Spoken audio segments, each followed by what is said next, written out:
What can I do to be happy? That's a big question for a lot of people. Now, you have a system of 5 steps. Yeah.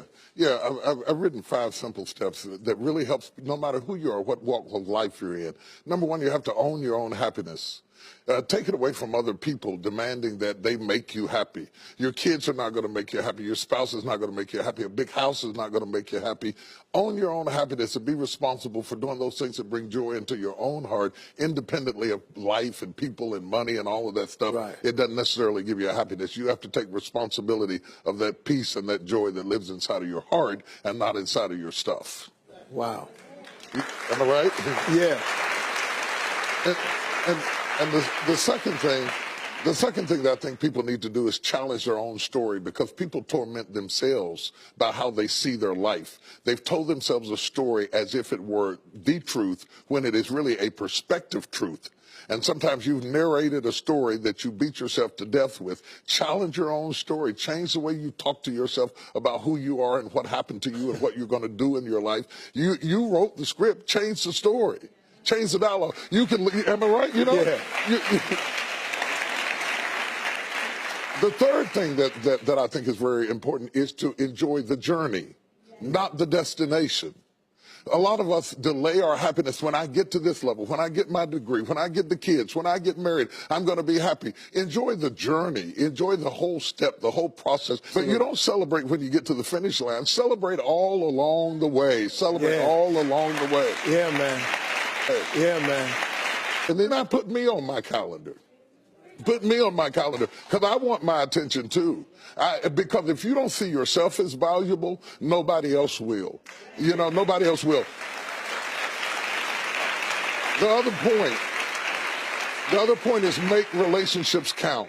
Making your relationships count, because everything is about relationships. First of all, your relationship with God.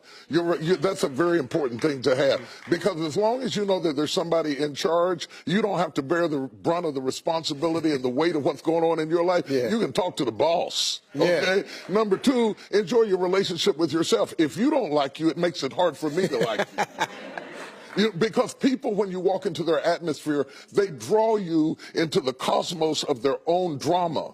And if they're full of drama without you, when you come in, you become caught up in the cyclone of their drama. Yeah. Enjoy your relationship with yourself. And then anybody else who comes in, they enter into a party you already started. You understand? Yeah. And then the relationship with your kids, the relationship with your spouse, the relationship with your friends, taking time to enjoy the relationships, because there is no fruit. Nature teaches us that there is no fruit without relationships. You cannot be fruitful by yourself in business, in home, in life, in church. I don't care what it is. You are no more than the relationships you surround yourself with, and make sure that those are good ones. The 5th thing, Yeah.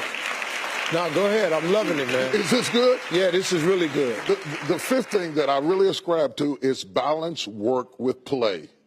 You can't do all of either one and be successful. And to those whom much is given, much is required. And if you work really hard and you're a really diligent person, make sure that you do some play to balance your life out. If you play real hard but you don't work very much, you're going to be fun, but you're going to be hungry.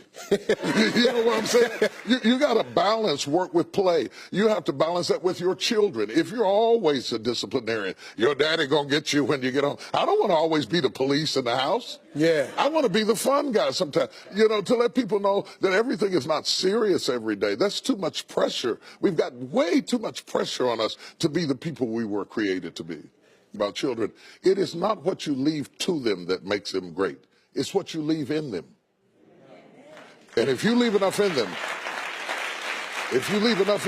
you don't have to worry about what you leave to them. If you leave more to them than you leave in them, they will run through everything you left to them. Yeah. But if you leave enough in them, you don't have to leave so much to them, because they can go out there and make their own way in life.